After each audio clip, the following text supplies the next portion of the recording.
Hey guys, well here I am with a pickups video for the month of May.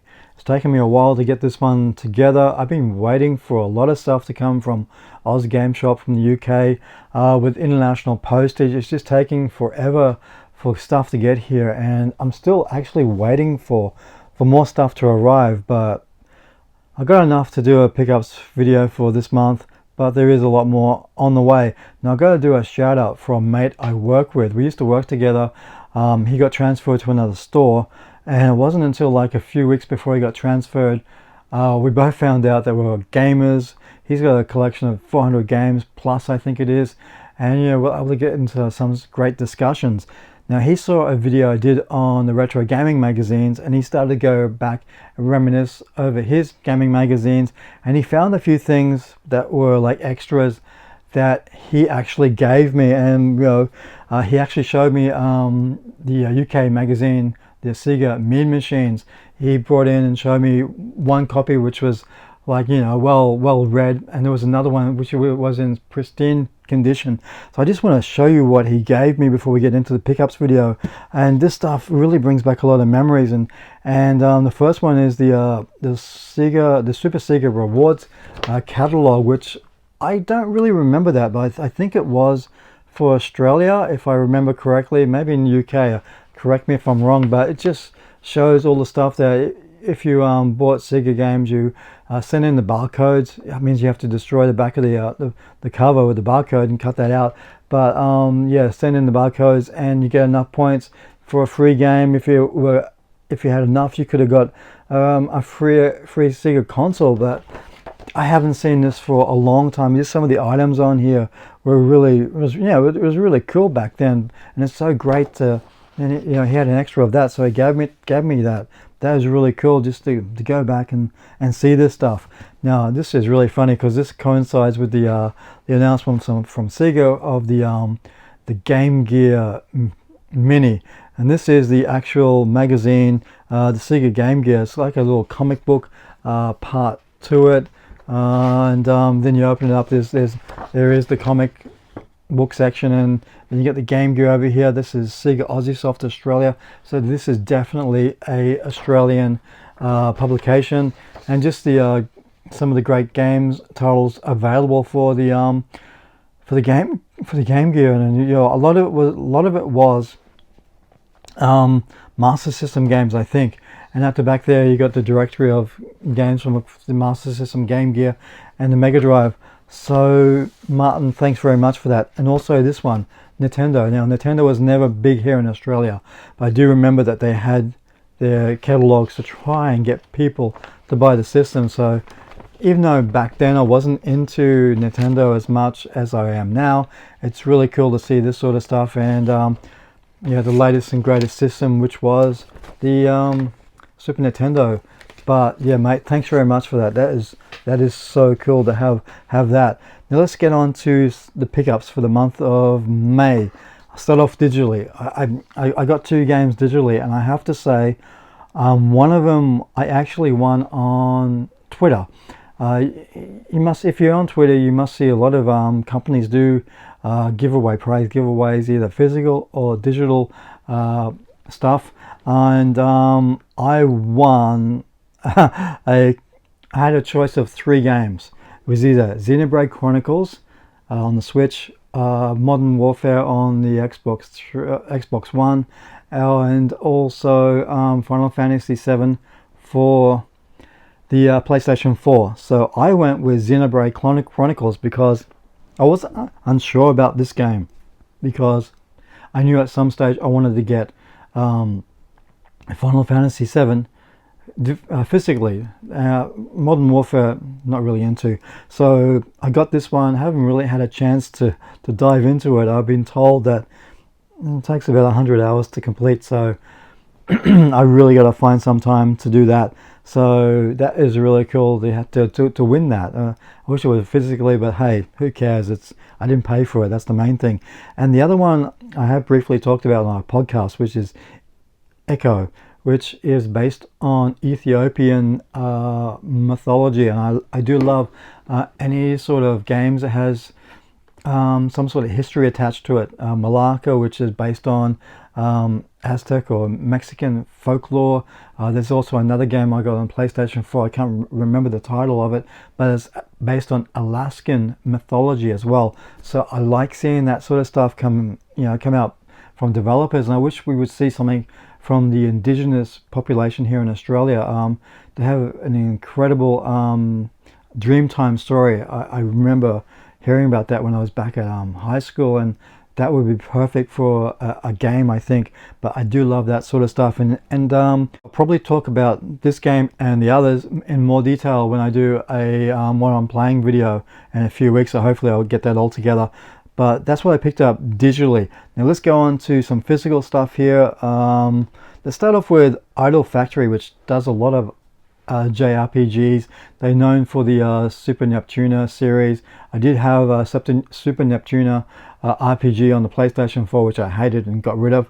I picked this up for $19. It's Dragonstar Valerie, I think it's pronounced.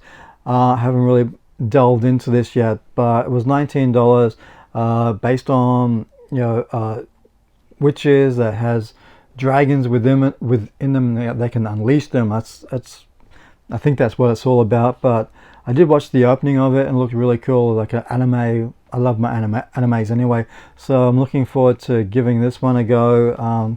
Great cover art.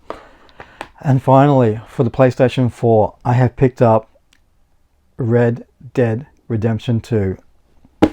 Now, I have to say, from Tim from Rage Lane Gaming, I was talking to him and Greg, Lone Wanderer, about getting this game because it was on sale at EB Games for $44 used. And Tim said, okay, if I get this game, he'll get Ratchet and Clank for the PlayStation 4. So I got it, and he got Ratchet and Clank for the PlayStation 4. So cool. Now, when I brought this home to load it, the first disc load. The second disc, it started loading, and then it stopped and paused. And I had to take the game disc back the next day. And what they did was there was no secondhand copies of the game, so they cracked open a brand new game and gave me the brand new disc, and also even gave me the world map, which wasn't included with the the pre-owned. So that was really cool. So basically, I got a brand new game, and it loaded, and I fired it up, played a bit of it, went to bed last night. Went to play it again tonight, and I hadn't saved the game, so I got to start it all over again. But I wasn't that far into it, and I want to restart it again. But it looks really amazing, and so happy I've got this one. And I've got another game that I'll talk about next month. We'll leave it at that. But that's really cool. Now, this stuff is all Switch stuff. Now, I'm always into different titles. It's not always the AAA titles from Nintendo, and that's, it's expensive. So I do look for cheaper titles, and this one's about $34.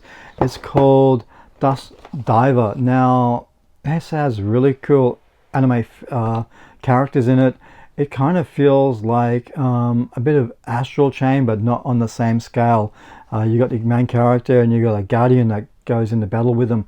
And what's really weird about this game, and that's why I like it, is that to level up your characters and your guardian, you have to share a meal together. So there'll be different sequences in the games where you're offered to go for a meal somewhere in Taipei. So this game is actually set in Taipei, not Japan. So when you're doing that, there's dialogue, and your character and your guardian will upgrade different attributes, which is really bizarre, but it is actually set in Taipei. It has all the kind of street foods that I guess Taipei has. Some weird things there, but it looks really cool. Now, it's not a massive AAA title, but I do enjoy it, so I'm having a lot of fun with it, and it's really cool. It's available on the PlayStation 4 also, and this is a really cool edition. It comes with a really great art book and badges. Now, I'm noticing a lot lately with collector's editions, they're coming with badges for some reason. I don't know why that is, but it's pretty cool. Now, I have to admit, I'm not into MechWarrior games, but Demon X, I played this quite a while ago. I got the I downloaded the demo on the Nintendo Switch, and I was always interested in getting this one, but because it was still at full price, I didn't. I saw this drop on Oz Game Shop, grabbed it, and you know, like I said, I'm not really into the MechWarrior games, but this is a great entry point for somebody that's not into it. I don't find it very hard. It's very linear, where you go and what you do, but the characters look really well designed for, you know, what essentially is an anime. So I'm having a lot of fun with this one. Now, pinball. I did another video where I was talking about, you know, back in the day I used to play pinball machines, and I have to go back to probably the time of the Mega Drive.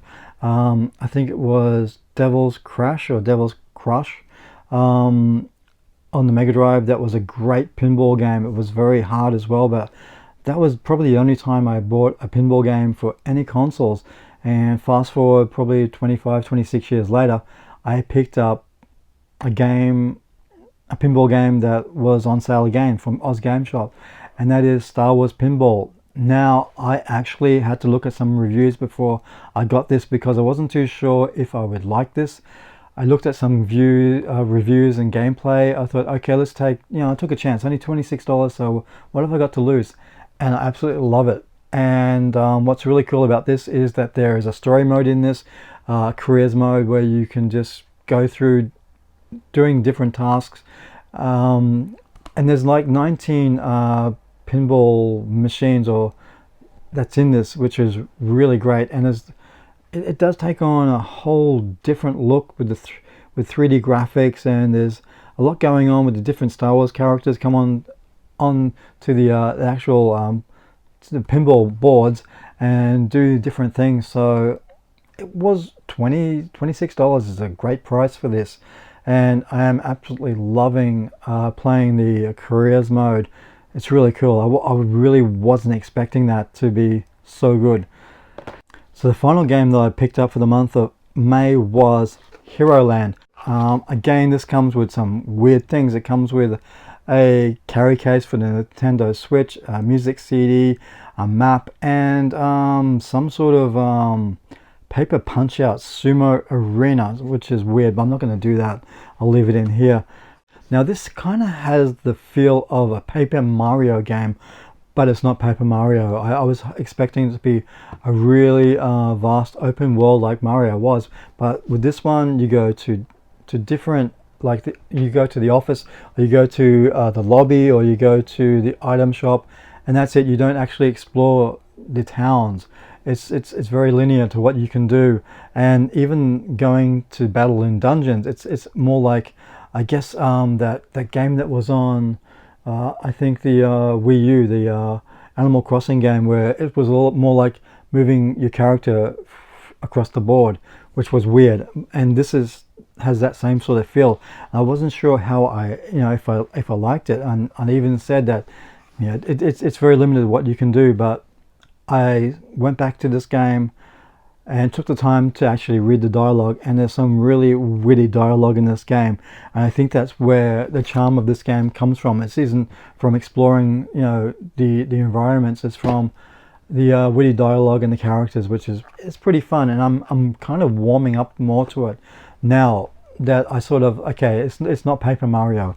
So yeah, it's actually a lot of fun. I may talk about this more in another video, but that's pretty much what I picked up for the month of May. I still got stuff coming for May. There's probably another 3 games coming. Then there's some other stuff I picked up for this month in June, so I'll probably get them by July with the way things are going with the international postage on stuff. But that's it. Some great games here, some that's not so great. This one's not for everybody, I'll tell you that now.